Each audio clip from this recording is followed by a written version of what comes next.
Well, good evening, everybody. My name is Rachel Tubridy, and welcome to this evening's event.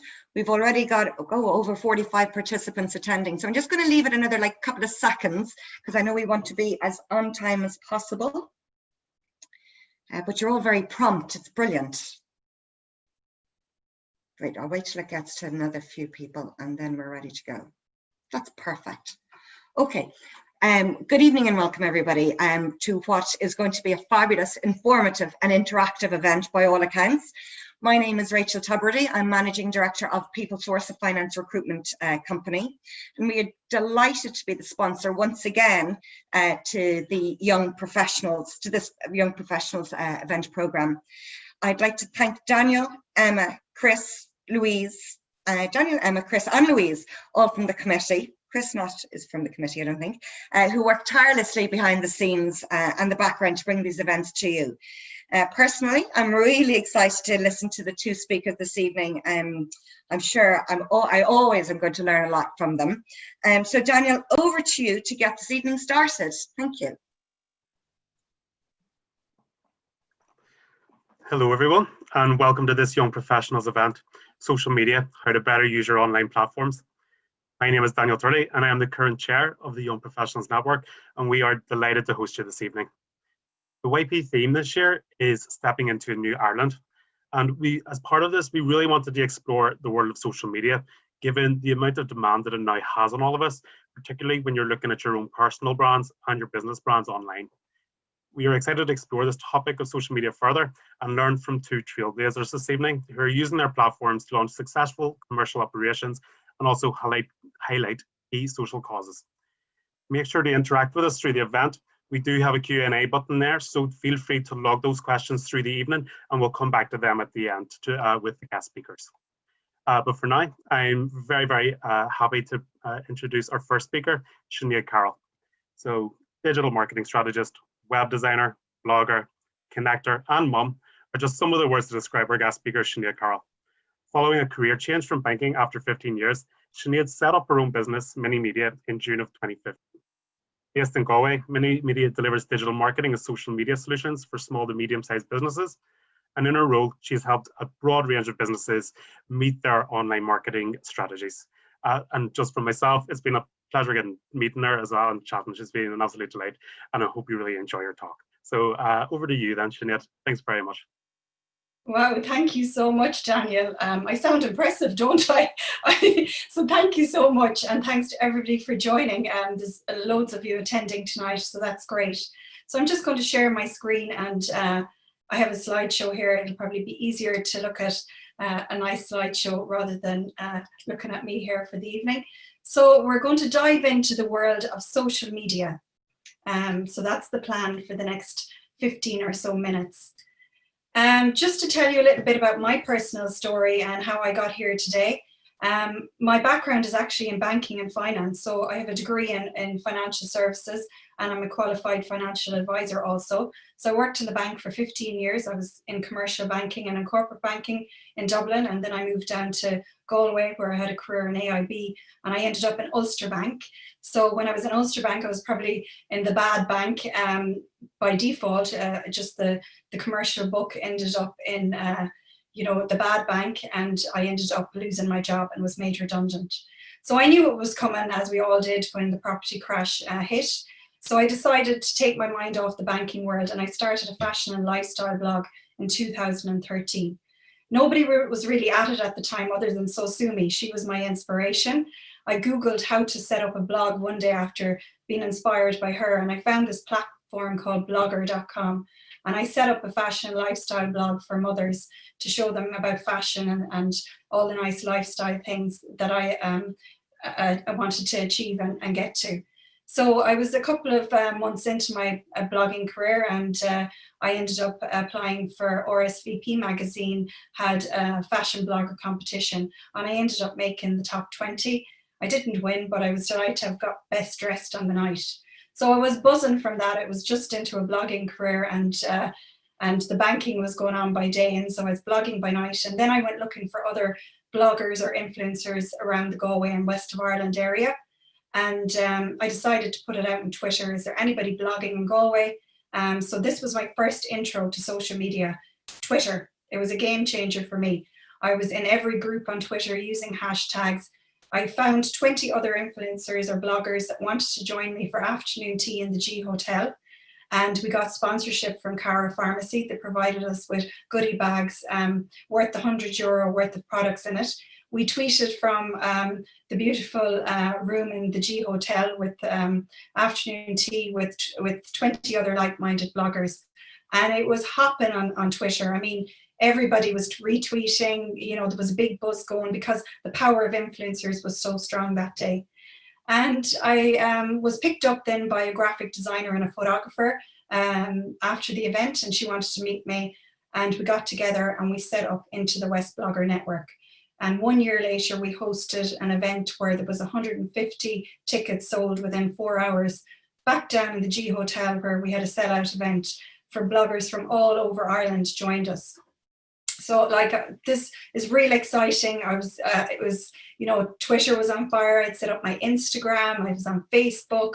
You know, I was making a lot of traction in Galway. I was getting sent freebies and offered to be put up in hotels and all this. So it was really good. So then I decided, God, I really love this digital aspect of the world of digital marketing. So I went back and I did a digital marketing course, and I also did web design. So that's when I made redundant, said bye-bye to the bank, and ended up setting up my own digital marketing agency. That was in 2015. I had a database of 1,000 influencers from my collection of emails from Into the West Blogger Network. And I was lucky enough to be able to set up Ireland's first dedicated influencer marketing agency. And I suppose that's where I am to date. I was nominated for the Accenture Digital Media Awards, which also gave me a boost because of our use of digital marketing. And then I got an award in 2017 for an outstanding contribution to Irish blogging. So the reason I'm sharing this story with you is like the power of social media. It's got me to where I am today. And you know, I'm following my dream and I'm running my own business, and I don't need the bank anymore. So just in photos, this was me at the RSVP Awards. There's me with the winner. She's a successful influencer who grew an online business on social media and then went on to open her own boutique. Very successful online store also. So that just goes to show you what you can achieve when you do put yourself out there on social media. This was Into the West Blogger Network and the coverage we got because of social media and because of the power of influencers. On the top right-hand corner, that's the 20 of us that were there that day. And then you can see the photo below that is the 150 guests that came a year later. And then obviously the papers picked up on it all through social media. So a powerful, powerful tool. But what we did here is we got our branding right. The lady I partnered with, I couldn't have done it on my own. I mean, she was an excellent photographer. Her branding and her graphic design was next to none. You can see there like the logo design, and we also had loads of lovely customized gift cards with attention to detail was exceptional. So it was like literally so eye-catching, and I suppose that's why everybody wanted to be part of it. Then because of social media and people reading my blogs and following me on Facebook, Twitter and LinkedIn, I got lots of speaking opportunities, and thankfully I'm here tonight speaking to you because of social media and the power of it. So I spoke at Air Spider Awards. I was at the Digital Marketing and Mayo speaking about influencer marketing. Here's me with the guys in Belfast. I got to speak at the Agent NI social media event that was in Belfast, and I was delighted to do their Dublin one also. So lots of great opportunities because of the way I positioned myself on social media. So getting into the nitty-gritties of it, and I hope I'm not going too fast here, and probably will wait till the end for questions. But the importance of social media for small businesses. So it's a way for interacting with consumers, and it's important for small businesses to have a marketing strategy. If you don't have a strategy, you have no hope. So you use social media. The reasons why you would use it is to build your brand awareness. You want to increase your customer base, and you want to connect with the customers. So what makes a good social media campaign and engage potential customers? And I just have some bubbles here that might highlight it. It's so important to plan and to actually cross channel promotion. So I would say there's so many platforms that you can choose from, but for me, Twitter was definitely the one that got me to where I needed to get brand awareness and make networking connections. That's where I hung out for the start of it all. And then I found, maybe a year into it, Instagram and Facebook were working better for me. And now my 3 preferred platforms are Facebook, Instagram, and I absolutely love LinkedIn. I can connect with professionals in there. And it's amazing, only just today, like with all my banking connections, an ex-colleague of mine, she's no longer in the bank either, and she's in another industry, and she actually recommended me to one of her colleagues. So it goes to show you throughout, like, we may not all be in this one profession for the rest of our lives, but what you can do is you can start building a brand online now. Keep it professional, show some personality, and you never know down the line what you'll need social media for. So that means setting clear goals as well. And then once you've a goal set and you see traction, look at the analytics behind it and see what's working and what's not. So here's the few bullet points. You can define your goals and your objectives. So you can have lead generation, you can have brand awareness. And then the most important thing that people forget about, it's the customer lifetime value. Like if you're a relatively new business and you're starting out and you're using social media, it can get, soul destroying. There's no traction. Facebook is asking you to pay. LinkedIn is asking you to pay. But if you build up your content and your organic followers and you get your customers there, and they may not buy off you immediately, they have to get to know, like, and trust you, and then you'll find that the customer lifetime value is there. So I find now when I get a web design, I then also get a digital marketing strategy, or some other, maybe a logo design. So there's always a lifetime value there. You have to define your language and tone. So you need to know your audience. It's vital to know who you're talking to when you're putting yourself out there. And then define your channels. So as I said, there's so many to choose from. I'm not one really for Snapchat and TikTok just yet. My 15-year-old daughter is using that now, and it seems to be all the rage. So I'd love to hear your thoughts on that. It's probably one that I should get on because it just seems to be, on everybody's phone now, TikTok, and, the sharing of the content on TikTok is very easy. Even within my family WhatsApp groups, they're always sharing TikTok. So I suppose it's a nudge for me again to say, maybe you should look at TikTok. Make it visual and have call to action. So that's why I like to add a splash of color here to try and catch attention, and always have a call to action. So if you're sharing some content, make sure there's a join now button or a contact me, or, whatever the call to action is. There could be any amount of call to actions, but think clearly why you're putting up your piece of content on your preferred platform and have your call to action. And then I suppose make it an experience, make it a nice one, give good quality content. Just don't put up content for the sake of it. And obviously video is really good as well. So make it a really nice experience for your followers. Okay, let me just pause this for 1 second so I can give you an intro. So this here is what makes a good social media campaign. So I was fortunate enough to win a contract with the credit union here in Galway, where we engaged influencers and we created video content that was used on the credit union's billboards. And one of them that I was in myself, which is on the second one, actually made the big screen in the iCinema, which I was so excited about. So this was just posted once, and you can see there was 34,000 views. And I'm just going to show you the content that was created and what made this a good social media campaign. Keeping in mind that the influencer involved here is the Galway Player, and the other actor in it is a model from Mandy Maher's Catwalk Model Agency. So they're well known in Galway, where this credit union is based. So let's have a quick look.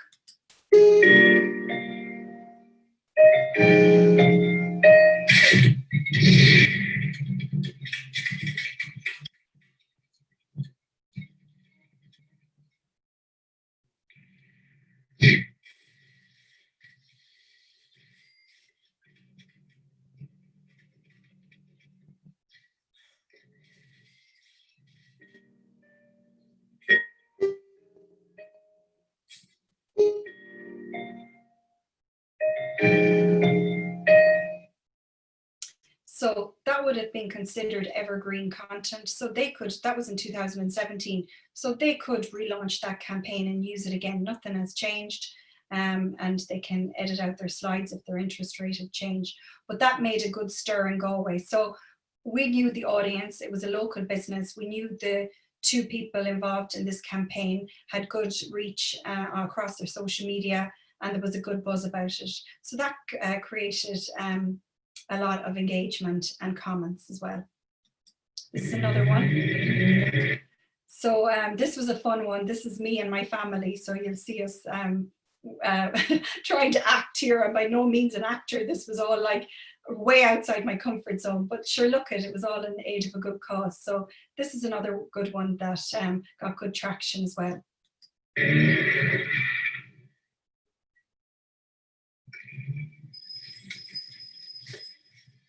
Meet Jane.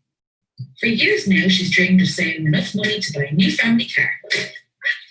So, Big Jane has good news when she found out Dantonese and Clara Credit Union offers flexible repayment and competitive interest rate. All our members own their car immediately. For convenience sake, you can even get approval online. So why not jump into your credit union? We could help you make your dream a reality.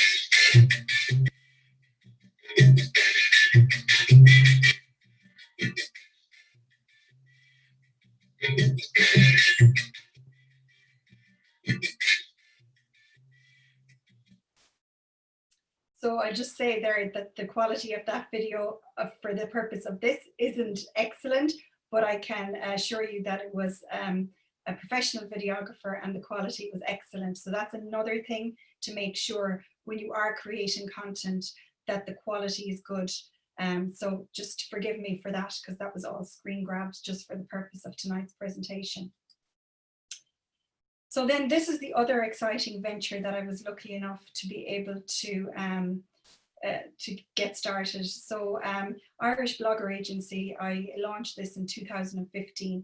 And since launching, I've been contacted by Mix Alliance. They're a Swedish-based influencer marketing agency, and they've built this fantastic platform or software where they allow me, I'm the only one they've chosen in Ireland.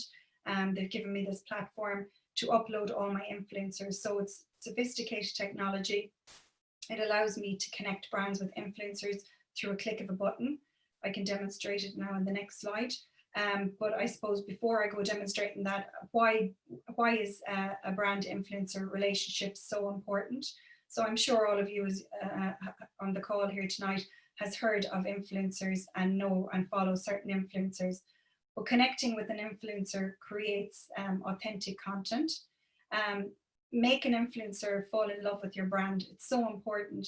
Like, you don't just go and pick any influencer. You have to know what the influencer like, what niche they're in, and you have to like what they do. And then once you find and like them, I have no doubt then they're going to like you and your brand, and there's going to be harmony there with your connection. So that leads me on to finding the right influencer in your niche. And then when you do find an influencer, you nurture the influencer and you make a relationship with them, because there's no point just having one campaign with them. Like the likes of the credit union, we created several more videos. So we went on to create about 3 or 4 more videos on top of that. So one video would not be enough, to get the full impact of a brand and influencer collaboration. Build up a relationship with them, maybe a brand ambassador role as part of it. A one campaign, you may be lucky it might go viral if there's something quirky in it, but to make it work, 100%, form relationships and have a plan to work with them on an ongoing basis. And then obviously give them their own creative freedom. Set out the guidelines, give them their campaign objectives, and have a contract in place with them so that you know where you stand and they know where they stand, but give them that freedom as well and to be creative.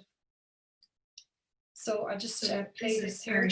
This is actually just a quick clip to show you and tell you a little bit more about the platform. So this is what it looks like when you land on the website page. Bloggeragency.com. It's where we connect brands and influencers and we're Ireland's dedicated agency for digital influencer marketing. We're home to more than 500 bloggers, and social influencers, and we can help brands connect and grow. So there's a number of options of how you can join. You can join as an influencer, or you can join as a brand. So if we go here to click join now. So then when you join now, you can set up your profile if you're an influencer, or if you're a brand or working on as a marketing executive on behalf of a brand, you can connect through my platform with influencers. So once you set up your account and you want to make a match, you can put in the keyword here that you're looking for. You have categories and audience interests. There's the country. I'm delighted now with my partnership with Mix Alliance that not only have I access to an Irish audience, an Irish database, I have a global audience. So if an Irish brand did come looking for influencers in the UK, America, Hong Kong, the States, I now have access to finding influencers because of this platform. Like there's so much filtering you can do. You can find out the price of their post. You can find out where their audience is throughout the country. You can put in the reach you want that influencer to have. So it's all there at the click of a button. Further information then, there is the audience engagement rate, which is vitally important. So, you know, a person could have like 100,000 followers, but their engagement rate could be really low. And I have had experience of this in the past where we worked with a number of influencers. We worked with celebrity style influencers who will be well known in the Irish market. And then we worked with a micro influencer based in Mayo. And we ended up paying the celebrity influencer probably 3 times more than the influencer in Mayo. And the influencer in Mayo generated probably 3 times more sales than the celebrity influencer. So the engagement rate there would have shown that, you know, it doesn't always come down to the big numbers on your social media. It can come down to engagement rate and the niche and the location and lots of other factors. So yeah, so that just goes to show you there what is involved when you're searching for influencers on the platform. So social media marketing pitfalls your business should avoid, and I've said this and I'll say it time and time again, if you don't have a strategy, you really don't have a hope. You're shooting in the dark. So you need to plan for Black Friday, you need to plan for Christmas, you need to plan for all the other seasonal events. If there's days coming up, you know, you want to have content created for that, to be able to use the relevant hashtags, which get you found on social media. Like being on every social media channel, don't fall for that because it doesn't work. Use the ones that work for you at a point in time in your business, and then look and explore others and see how they work. Like I said, I use 3 of them quite regularly, and that's enough. You get burnout and you lose your mojo for social media. Inconsistency, that comes with not having a strategy. So make sure to have your strategy and then you will avoid being inconsistent. Don't use your social media as a sales platform. Tell stories. Storytelling is so good. 80% of the content that you put up should be, you know, sharing content, tips, advice, and use your platform to showcase your personality, your experience, your opinions. And then when you go to launch your book or sell a product, then use it for that purpose, but don't constantly use it as a sales tool. So leaving all the work to an intern, and this could happen, you know, you hand it over to somebody on your work experience and you let them run with it. Don't do that. If you own your business, make sure that you know what's going on. Like interns and people, virtual assistants are so good to have, but don't lose sight of it. You know, make sure you're there if you're a business owner, that you're managing it as well as the intern or the virtual assistant. Not engaging with others, it's so important to engage. I mean, if somebody takes the time to comment on your post, comment back, you know. Sometimes, you know, you might always get back the same day, and if that's the case, don't let that affect it. Go and engage and say thanks and be polite online, and these things will stand to you then. And then if you don't track your analytics or your key performance indicators, you're just stabbing in the dark. You don't know what's working and what's not. So look at your analytics and look at the content that you're producing. Like Facebook has great analytics now, and Instagram, you can look at it from your iPhone or your iPad, use it and see what's working. Even look at what the best times to post is. It's there on your phone as well. You know, schedule your posts and you can see then what times are working best for you. So yeah, so Daniel asked me to put together the last slide on what I do. So this is what I do right now. I do digital marketing. I do digital marketing campaigns. I do email marketing, content marketing, and social media marketing. I also love web design and logo design. So since we went into lockdown, I've been blessed and very grateful for the opportunities of designing loads of e-commerce websites. I've been helped by clients who have received the local enterprise grant, which has been fantastic for them and for me. So I'm actually in a very fortunate position. So I'm very grateful for that. And then my influencer marketing agency, which I'm really excited about. Right now, you know, it's taken off and it's not going anywhere. So I can definitely see, you know, my numbers increasing all the time, the inquiry rates going up, and it's just a matter of something going viral now for me on social media to make it, you know, a big sensation. So yeah, that's my contact details. If anybody wants to get in touch for any reason afterwards, I'm always more than happy to connect with anybody. So yeah, so thank you so much for this opportunity. I'm going to stop sharing my screen now, and I'll let Louise or Daniel, whoever wants to take over, but thank you so much for listening, and I'll be open to questions after as well. So thanks. Thanks, Sinead, for that presentation. That was very interesting.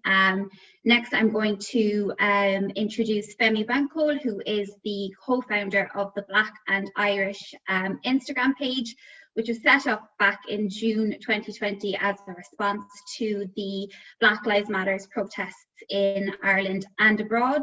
It has provided Black and mixed race people with a platform to share their stories and their experiences growing up and living in Ireland, and it also celebrates the positive impact that the Black and mixed race communities have had in Ireland, both past and present. I'll say for me personally, thanks very much for even setting up this page. It's been a very powerful educational tool for myself personally. I think it's really evident just the power of sharing stories and sharing experiences, and completely destroys any argument that there is out there that racism isn't alive and well in Ireland today. So without further ado, I will hand over to Femi, and thanks everyone for joining. Perfect. Thanks very much, Louise. Thanks for having me. Hi everyone, how are you doing? Let me get myself sharing and we should be good. Yes, I am screen sharing. And there we are. Good evening, everyone. So I'm Femi Bankole, as Louise said, and I'm here from Black and Irish. So I'll tell you a bit about myself. So I am half Irish, half Nigerian. I moved to Ireland about 20 years ago at the age of 6. My parents, fully Nigerian, they're Yoruba, which is where we're from in Nigeria. And I lived in Dundalk most of my life. Growing up in Dundalk was great. I absolutely loved it. I had a massive Nigerian community. It's kind of one of those things. It's like, oh, I know my auntie lives in Dundalk, and then her friend moved over, and her friend moved over. So in that sense, we developed quite a large community in Dundalk. So it was great. Growing up in Dundalk, and growing up for me just as a Black person in Ireland was strange at the best of times, given that, you know, as I said, my parents are Nigerian. They're very proud Nigerians, and, you know, they made me very aware from a young age to be like, you know, you're the child of an immigrant, you've moved here, we've sacrificed different things for you coming over here. So it's, you know, it's very important at that point that, you know, I had to be, you know, the very, very best I can. So that was always being impressed upon me at home. You know, I need to make sure I focus on my studies. I need to, you know, make sure I'm serious about everything I needed to do. And then, I'd go out secondary into primary school, just go out about my, normal day as like an Irish person, Irish society. And, it's kind of like the opposite, everything's like quite like laissez-faire, like sure it'll be grand. So it was quite of a conflict in emotions, to say the least, growing up. Right now, I am a senior IT risk auditor with a consultant, with Ernst & Young. So doing that now for a good few years. And I on the side, I also, myself and two of our co-founders, Bonnie Odumene and Leon Diop, we run the Black and Irish Instagram page. I hate calling it Instagram page because it's so much more than that, and we do so much more. It's just kind of like, guided by the Instagram page. So I'll call it, we run the Black and Irish platform as such. So I'm going to move on here and tell you a bit more about, who we are. I think it's very important to make it clear we're an organization that's set up to, highlight the struggles and successes of the Black and Irish community living in Ireland. As Louise said, we do that for sharing stories. But for me, what's very important here is that, yes, we're sharing stories of people's experiences. A lot of these, it does share that people's racial experiences. But for me, it's very important to show that, racism doesn't define a Black person, and there's so much more being a Black person or a mixed race person than, just color of our skin and than just our racial experiences. So that for me, whereas, my favorite part of our mission statement is actually, celebrating successes of the Black and Irish community. Um, you know, we do this, as I said, by sharing stories. So you can go onto the Instagram page there. You'll see loads of different stories of different, Black and mixed race people. Some of them positive, some of them negative. And that's very important for us. So we started doing that in around June.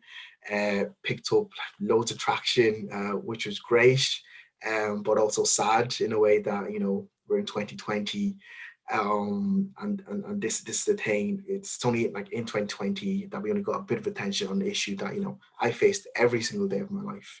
Been shared by quite a lot of different notable people. Leo Radker shared our page at some point, which I find to be great. That even the leaders of our country, the then leader of our country could see how important what we're trying to do and show was. So give you a bit more details as to why we set up Black and Irish. So it was set up in June, start of June. It was, I think, a week or two after George Floyd, the incident with George Floyd. And myself, Leon and Bonnie. So I'd known Bonnie, years. Went to college with him, and I didn't know Leon before. I'd met him through Zoom calls at sort of lockdown, just doing online quizzes. So the whole incident happened about George Floyd, and we'd had our protest in Ireland, in Dublin. I went to the protest, which in itself at that point, that was actually quite a difficult decision for me, because this was a peak COVID time as such. And, I took that very seriously. I didn't want to be going to a mass gathering, but at the end, it actually turned out to be quite an easy decision when I broke it down to myself, saying that, racism and the color of my skin had been an issue, all my life for me abroad, whereas, COVID at that point had just been a 3-month issue in my life. And I remember actually coming back from protest in the days that stemmed the massive, what's the word? The massive kind of backlash that we received, or that was in the media. It's like, what are you talking about? Why is out there? This is a kick in the teeth of the HSC. You just don't care about people's lives who are dying as such. This is an American problem. There's no racism in Ireland. Why is he even out there protesting?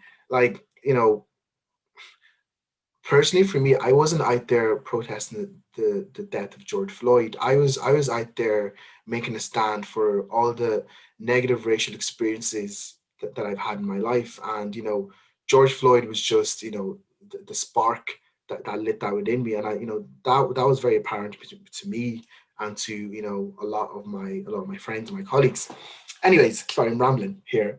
Myself, Leon, and Bonnie jumped on a call a few days after a protest. And Bonnie lives in Birmingham in the UK, and he got really worried because they were about to have their own protest a few days afterwards, and he's like, "Oh man, I don't know if I should go. I'm a bit apprehensive, etc., etc."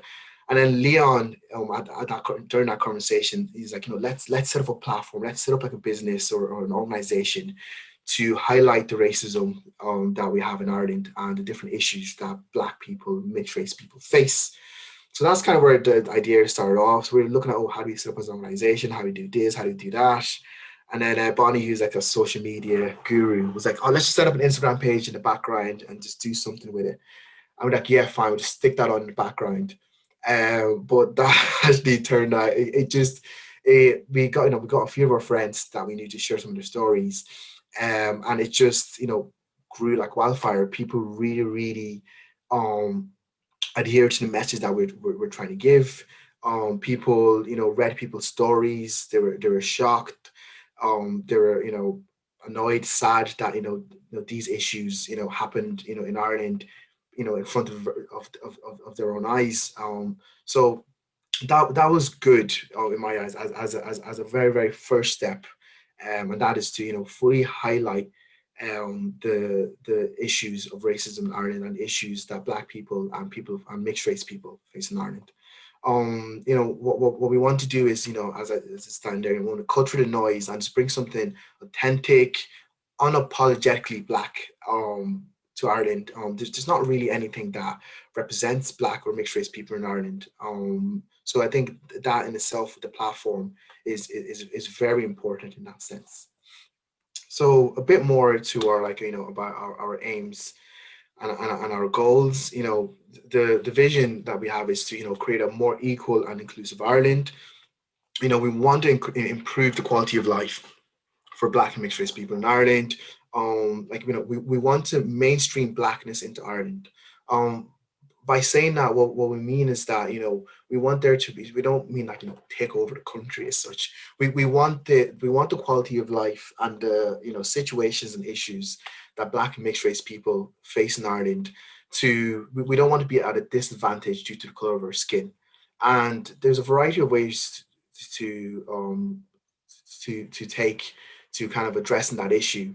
And there's a variety of layers to the issue as well. There's different things that such as overt and covert racism. Overt is like someone being like radically like I hate Black people, I hate you because of the color of your skin, I hate everything you stand for. And to be honest, I like to think that there's those people are very, very, very few and far between. I'd like to say I've probably never really actually come across anyone like that personally in my life and in my experiences. But then you go look towards like covert racism, and that can come in many, many ways. That can come that can be systematic. That can be like due to like our education system, or lacked access to education, or lacked access to different like workforces due to being an immigrant, and due to the issues that come with being an immigrant, being that not being able to get jobs, which means you're automatically like a lower socioeconomical person. That means you're automatically consigned to living in social housing. That means you're automatically consigned to like living off the dole as such, due to like different restrictions that the country imposes upon you. So automatically you're already like being put in a box that you have to be exceptional to break out of. So again, that's one small kind of like measure of inequality. Another one could be like lack of representation in adequate places. Let's talk about lack of representation in media, in politics, even like in different businesses. I work in one of the big four, and it's very, very hard for me to visualize a way to the top, or visualize myself in a position of management where there's no one ahead of me that represents that for me. And that might be due to many things.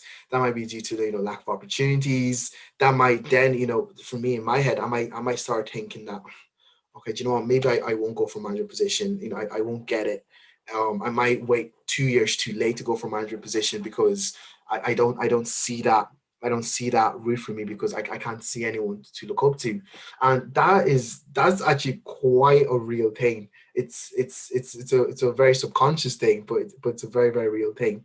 So I could go on and on about the different items of inequalities in which we're trying to fight with our platform.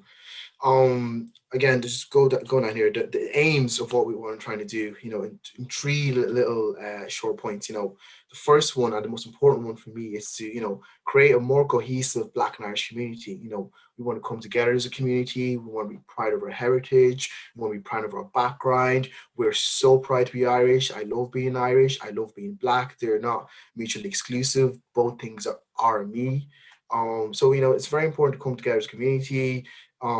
Together as a community, we can address the different issues we have. We can mobilize together. We can lobby together. We can do lots and lots of different things when we come together. Yeah, again, the second thing is to better integrate Black and Irish into the wider Irish society, and that comes in a lot of ways. The stereotypical thing to be Irish, is not to be a Black person. Many times I tell, I am from the North, that's where I grew up. Really, that's all I've known. So, I don't know what you're talking about. Where you're really from as such, you can't be from there. And it can get very frustrating if that's something you face all the time, that you always have to justify where you're from.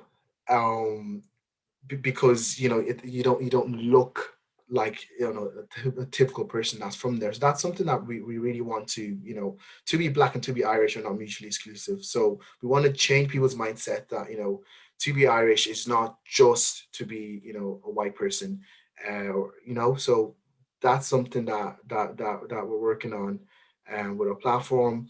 And the most important thing, actually, the final thing that we're trying to do is to challenge and eradicate racism from society. People always laugh when I say that. I dream of an Ireland. I dream of a world where racism isn't an issue, and I think that's actually something that's very very achievable. It's achievable through each one of us, first of all, looking inwards and educating ourselves, looking inwards and having uncomfortable conversations with ourselves, and in hope that if we've done that self-reflection and are in a place of being comfortable around people from other races, that we can then hopefully then imprint those behaviors upon our kids, upon our family, and hopefully in that sense of the word, we can assimilate a change of mindset throughout the community in Ireland. I always say this, that Ireland has been quite a progressive country on a plethora of issues. Was it 2-3 years ago? We came together and we repealed the eighth and making Ireland a more inclusive society for our women.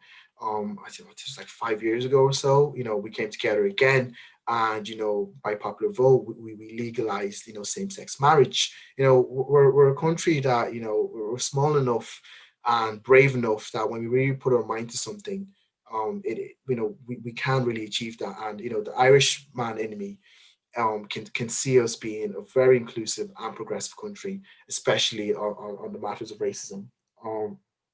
Ireland is a country that's very early in comparison to other countries like the UK and America. We're very early in our race journey. Things are definitely not as bad as America. I'm probably not as advanced as the UK. I lived in the UK myself, in York for a couple of years, and there's quite a lot of differences in how the societies work in terms of race matters. But I do firmly believe that Ireland can make huge progress on matters of race, because at the point we are now and being so early in our race journey, we can put things right. We can learn from other countries' mistakes, and put in the right policies, put in the right changes of mindset to really make Ireland a very very inclusive place for not just Black people, for all foreigners, anyone. The Irish people themselves. There's what 70 million Irish people in these fora. We like to travel a lot. We emigrate a lot. There's quite a lot of Irish people in Australia, America, Canada, London, all over the world. And I think it would be a very different story if Irish people who've emigrated find it difficult to integrate into whatever community they went to because they're being discriminated against because of the color of their skin. Um, Wait, I'll move on now to just tell you a bit more about the different stories that we share. So I wanted to actually give you guys a real example, a few examples of the different stories in case you haven't been on the Instagram page, just to show you. So the stories usually take a very similar format. So it's like a picture of lady. Here is Marguerite. She's a lovely lady.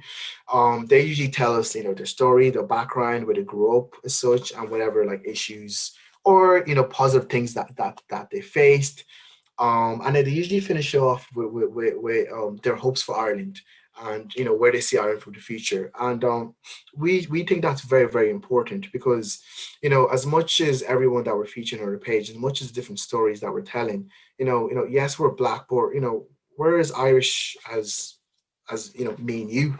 We're as Irish as everyone else, living in the country of Ireland. So for us, it's very important on our page to get both sides of that across. So Margaret here, I'm not going to read through the entire story. Just give you a little synopsis of it. You can have a look at all her stories on the Instagram page. She's half Irish, half Zambian. She actually spent the first 3 years of her life in a Magdalene laundry. Unfortunately, I think her mother gave her up after meeting her father. She was adopted at 3 years old. She's had a good few negative experiences in terms of racism, in terms of trying to fit in because of the color of her skin. Again, also being adopted. Different microaggressions that she would say hindered her development as a person, um, as a whole. For her, she says she pretty much says that I love her message. She said it's not good enough to say racism is due to ignorance. Everyone has information at their fingertips. Educate yourself, ask questions, talk to us, hear your stories. Now is not the time to be silent. If you allow racism to exist in your world, you're part of the problem. Staying silent when you see or hear injustice is wrong. And those words are very cutting, they're very true, and in some cases might be uncomfortable to hear. It's not just about saying that, hey, I'm not a racist. It's about being, actively anti-racist as well.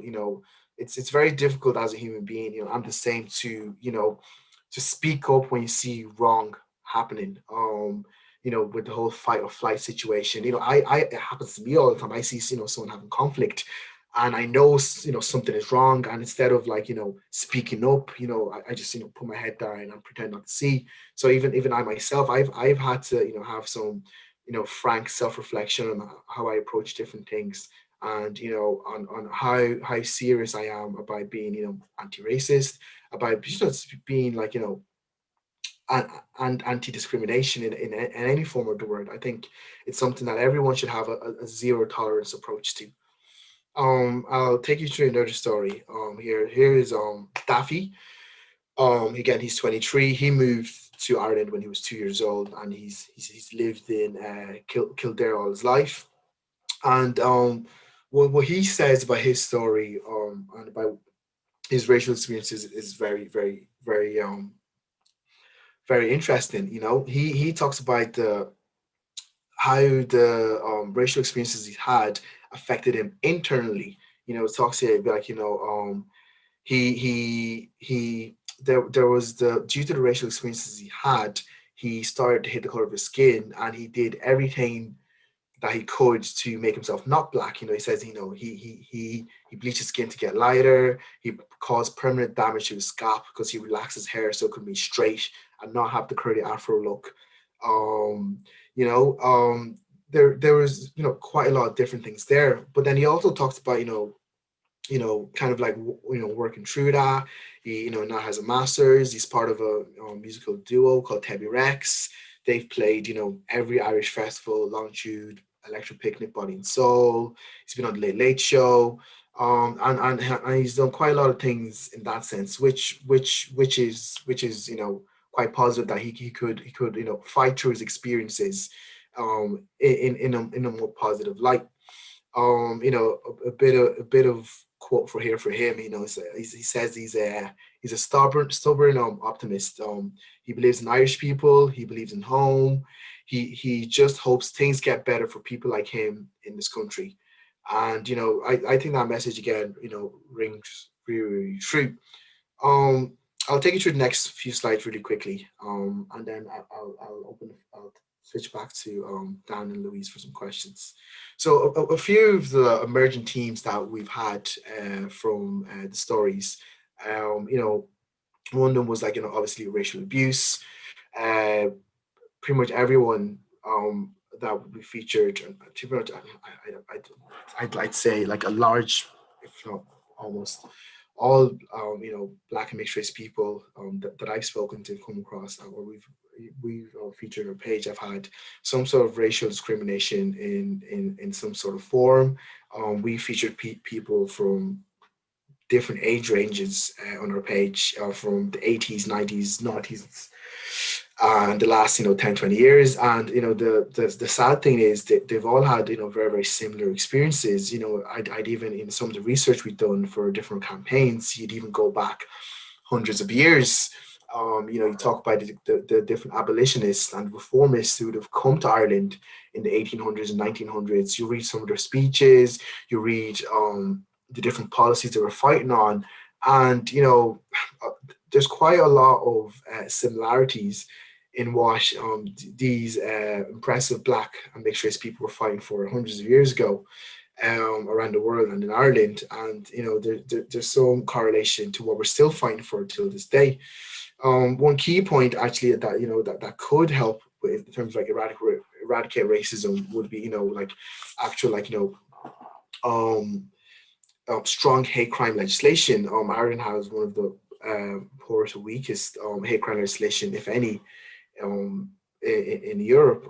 Again, in terms of like just some stats around racial harassment, the average country in the EU would have in this survey would experience racial harassment would be like 30% of people of color, whereas in Ireland, when over 51% of people of color, report experiencing some form of racial harassment.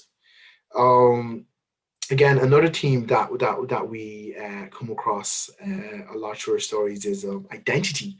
Um, Due to the racial experiences that people have experienced, like Daffy, they start to experience issues with their identity.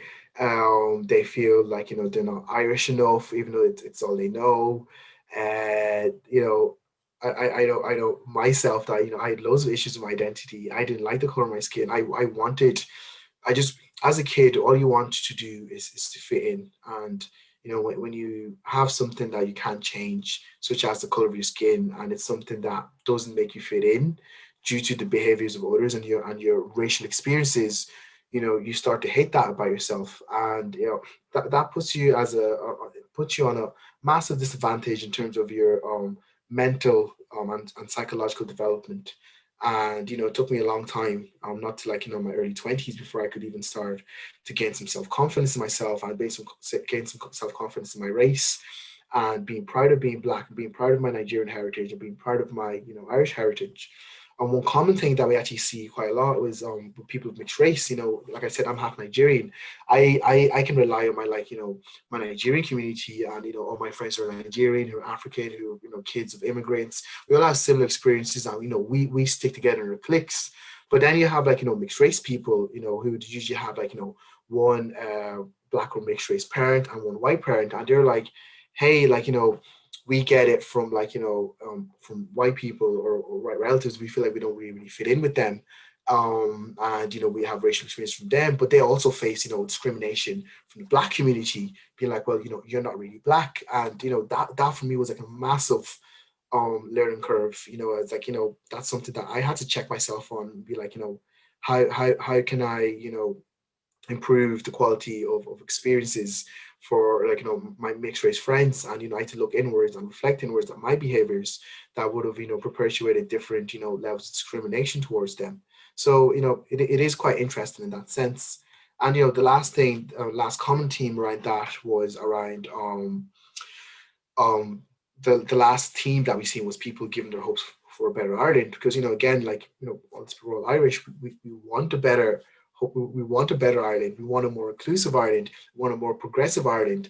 And that's very important for us, Black and Irish, because once we have, the community in the right mindset to seeing a way forward, to being positive about the issue of race, then can we actually start to, which is what we're doing now, actively pursue solutions, actively pursue, representations in the correct places, actively pursue, policies, actively pursue, adequate curriculum to be taught in schools, at the right level, to start to make sure that the next generation have a more broadened and widened, education in terms of the issues of race, in terms of the issues of different cultures, and being exposed to that definitely from a very young age would immediately broaden your mindset and broaden your way of thinking.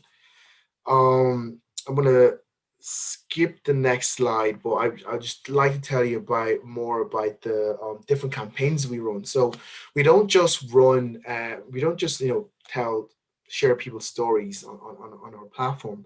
We run very different themed campaigns as well. We've ran a two history campaigns. We ran a Black Irish History Week back in, I don't know, like July, where we dug into the past over the last couple of 100 years, and looked for Black Irish people who've been in Ireland for centuries, who've had an impact on Ireland, who've done things in a positive light. We looked at, then we had a Black History Month last month, which we kind of like went afar, and we wanted to paint. We felt that Black people were always constantly being painted in a negative light in the media, in history. Oh my God, those poor Black people in slavery. Oh my God, those poor Black people being discriminated against. Whereas, like, that's not the case. Africa has a massively rich history. There's loads and loads of positive things that we've done and contributed to the world. And with our History Month, we really went above and beyond and searching for a plethora of different Black people who've had positive impacts across all facets of society. We've ran like a Irish Music Week, trying to celebrate our Black Irish musicians. We ran an Education Week, which for me, again, was very important because it was, again, bringing to light that, well, Black people don't just have to be, musicians and sports stars. We've extremely academic Black people who are, again, are contributing to Irish society. So, and there's more campaigns in the works. This month we're running a campaign on direct provision, and which is something that's very important to us, and it's a treatment, and that's not even just exclusive to Black people. It's excluding to all immigrants, and being kept in quite inhumane conditions for months to years at a time upon entry into Ireland. So there's quite a lot of different campaigns that we run, trying to highlight and bring to life different issues that people, Black and mixed race people, can face in Ireland. So I could go on, but I do want to say thanks so much for giving me a chance to come and speak to you.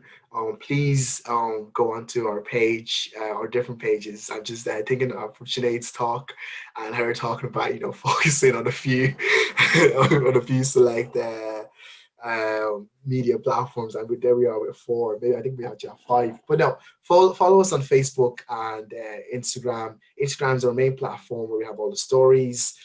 We also actually have a podcast as well. It's called the Black and Irish Podcast with RTE. I think we're like 4 episodes at the moment. So that's on I don't know, Apple Music, Spotify, wherever you get your podcasts. So yeah, the Black and Irish Podcast, give that a look. It's only like 20 minutes, 25 minutes. We go live every Sunday on our Instagram page. Where we talk to different people, Black, white, just about issues of race, This week, actually, we're talking to Fanila O'Reilly. She is the first Black Miss Universe Ireland and the current Miss Universe Ireland. So she'd be very interesting to speak to about her experience and, by being a Black person in the pageant world. So, so that'll be at 9 p.m. on Sunday. So I'll stop talking and I'll hand back over to Dan or Louise if you guys have any questions. Thank you very much. Thank you so much, Femi. I would just like to invite Sinead back into the conversation as well. Thank you so much again, Femi. It was great, well, just hearing the personal stories, not only yourself, but the other contributors. It's so fascinating and really important as well. So it was great to be able to give you our platform to share those. And then yourself, Sinead, as well. Thank you so much for the tips that you provided and sharing your business journey as well. So just a reminder to everyone, there is a Q&A box at the bottom. So if you have any questions, do feel free to share those with us. I do have a couple already, though, that I just wanted to start off with. So starting with yourself, Sinead, have you found or have you worked with many people that have actually started off not as businesses on social media, but people that use them for hobbies, but then have actually managed to turn that around into a business, an online business and an online platform for themselves? Yeah, actually, one springs to mind. I wonder, is there an echo now? My echoing, sorry. One springs to mind straight away, and it's actually a funny story. When I was blogging for my fashion blog back in 2013-14, I ended up going to the OMIG Awards. They're the online marketing in Galway. And we ended up going for a few drinks across the road to the pub afterwards. And this lady comes up to me in the pub. Oh my God, it's Yummy Mummy, because that was what my blog was called. And I was going, God, does somebody know me? And she said, oh, I have a blog as well. I'm Mythic Fairy. And I was going, oh my God, really? So it turns out we became really good friends. She ended up, her son was in the same school as my kids. And this lockdown, I designed her fabulous new website where she has combined her Mythic Fairy blog. She also had an Irish Health Hour blog, and she's it all now under her own name, DoloresGavin.com. And I mean, that was just one that, like, I don't know how you triggered my brain to tell that story, but yeah. And I probably, if I thought about it, there's loads more as well. I think if you're really passionate about something, there's a good chance that you will turn it into a business. Look at Femi. Like, I mean, Femi's unbelievable. I couldn't type fast enough at how amazing he was, and I want him on my influencer marketing platform.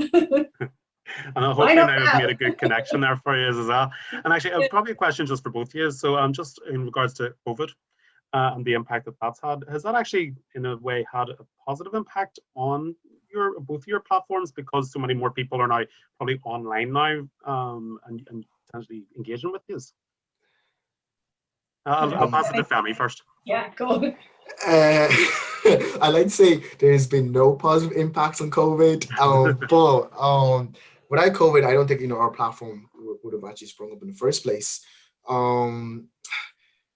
Yeah, like it's very people that have more time to engage with social media. I know I'm on social media a lot more at this point in time. So COVID has had a profound effect on what we do at the moment, but I think for us what's more important is making sure that what we're doing is COVID proof and not really linked to COVID, and kind of more sustainable on that end of things, And then yourself, Sinead? Yeah, I think what it has done, it's made people reflect on what's important to them. And especially like the clients that I attract, a lot of them are in the beauty and lifestyle industry, and they'd be working so hard at their hairdressing or their treatments that they'd forget about their online presence. And I'm so glad to be part of their journey now. I've created e-commerce websites where they now are selling products, and I mean, it's cha-ching every day online sales. They're coming up with great ideas. If COVID didn't happen, they wouldn't have took the plunge and went online. They had no option but to pivot their business. And now they see, like, they always knew there had to be a time when they did it. But I think the first lockdown I appreciated more than the second one. I'm actually so bored now. I want to go out and have a session, I wish this was actually in Dublin and we could be all partying afterwards, That's it. That would normally be our typical event. So I'm sorry that we couldn't have that too. Next year. Definitely. Femi, I've got a question new from Shelley Moran. And so it's actually quite a topical question too, just as we're coming up to the Christmas holidays and there's a lot more adverts. And a lot of the companies are trying to diversify who they feature in those adverts, where they include mixed race families, Black families. But then there is potentially backlash against that, where people are saying, oh, it's either tokenism, or that, oh, why are they excluding white people now? It's racist against white people. What would you say about about those people who are complaining? Sorry, thanks for that question. It's a difficult question, a topical question, but I honestly just couldn't help but laugh at the last point there, where I'm saying it isn't inclusive of white people. You know, all I need to do is look around me every single day and look at every single other ad on television and look at, you know, everything else in society, and you know, you can say it's very whitewashed. And again, that's not a negative thing, because that is an active reflection of our society that we live in. But it doesn't, being inclusive shouldn't make anyone uncomfortable. You know, why should one Sainsbury's ad that has, you know, Black families on it, you know, make you uncomfortable? That for me, I think that ad makes anyone uncomfortable. I think you really need to like sit down and just have an honest conversation with yourself, and ask yourself, you know, why does that make you uncomfortable? You know, I would actually love to have a conversation with someone that makes them comfortable, because it's really interesting, and it's quite baffling to me. It's in the sense that, you know, that's just one ad as such. So, you know, you can actually argue that it is representative of a population. I think, was it in the UK? I think the population of Black, I don't think 20%. Don't quote me on that, man. But that's to say that, you know, one out of every five ads, then, if you want to talk about, you know, active representation, should be like you know, a fully Black ad as such. So I don't necessarily think there's any issue with it. It's sad, again, in my eyes, that, you know, I've seen some of the comments as such. I'm hoping they're bots, but, you know, there's people behind these accounts, and it's just like, you know, if that's what you're focusing on with your life, you know, like I kind of feel bad for you. Like there's more to life than, you know, getting yourself all up in a twist because there's Black people on your television, like, you know. I couldn't agree more. I'd say there'll be a few people having these conversations at the Christmas table as well with their grannies. Just for yourself, Sinead, then. So we've got a question that's came in about someone that's working with not-for-profit civic advocacy rep, and what they're hoping is, what they think is, they should have a wide reach. But it seems to be that what they're finding is the uptake has been quite slow. Would you have one tip for that person to improve their social media reach? Yeah, so they're obviously doing this organically, are they? And they're not paying for any way to get themselves out there. With social media, obviously now Facebook, you have to pay to be seen, really. So it is quite difficult to grow an Instagram, Facebook following, just for them to, you know, use of hashtags, all of that helps. I'm still waiting for myself to go viral and get 45,000 like Femi, you know. It's very, very hard to grow. I mean, it doesn't happen overnight unless something major happens. You know, like one of my clients, I've been working with him since January, and he's been have very little budget, but what he's been doing every day is he's been doing a daily diary. He's gone on Facebook Live every single day since lockdown. He then repurposes that content and puts it on his blog, and he was picked up only this week by the Pat Kenny show, and they interviewed him, and he had all his I designed his website as well, and he has a shop on it. He's an organic farmer. So his sales from the Pat Kenny show have literally gone through the roof in the last 2 days. So his combination of online, somebody found him, and then he's after going effectively viral. So you have to keep pushing content out there and don't give up. You know, it could take some of us longer than others. That's what happens, you know. But if you're not creating the content using the hashtags, you haven't a chance. So keep going. Don't lose faith. That's great. And then just for yourself, Femi, one of our questions came in for any recommendations that you would have for books or podcasts that would be helpful for people who want to educate themselves in the area of race and ethnicity and identify their own subconscious prejudices. The Black and Irish podcast. That's a cheeky plug there. No, but on a serious note, there's a book by Emma DeBeery called "Don't Touch My Hair." You know, big thing with Black mixed race people is like, you know, like, don't touch my hair, and you know, sometimes, you know, other people can't can't understand why. So that book is a great book, actually, on kind of like challenging that perspective. Another person you can look into is Dr. Eben Joseph. She's a lecturer at UCD. So Eben, I'll type it in the chat. Dr. Eben Joseph, and she actually she leads the first Black Studies module ever in Ireland in UCD. And she has loads of content out there. She's books, she's like online lectures, and she's excellent, way better at speaking than I'll ever be. And she gives quite a lot of good information on race. And again, like, you know, pop on our Instagram page, read some stories, read some different campaigns, interact with us, drop me a message. I will have a chat with anyone about anything, you know, race related. So yeah, you know, that's pretty much it. Actually, and just on that topic, just to say that it is important just that we do flag that we want just to be following Mini Media and Black and Irish, and also ourselves. We'll have to get a wee plug in for the young professionals too. Just one last question for the both of you then. So I'll start with yourself, Sinead. So for the future, where do you see yourself in Mini Media going? Yeah, so I'm in business 5 years, and this year has been my most successful year to date. In September 19, I ended up being on a bit of a hamster wheel. I had took on too much social media management. I was burnt out, and I felt like I was going nowhere fast. Everything was coming in on me, and I was going, oh God, I can't continue to do this for another 5 years. And then I ended up being on Instagram one day, and this girl spoke to me. She's a UK coach, and I said, I have to talk to this girl. I ended up signing up for her 6-month coaching program, and I haven't looked back since. I then went on to go to the UK to her mastermind classes. I ended up meeting another coach over there. I've now 2 coaches.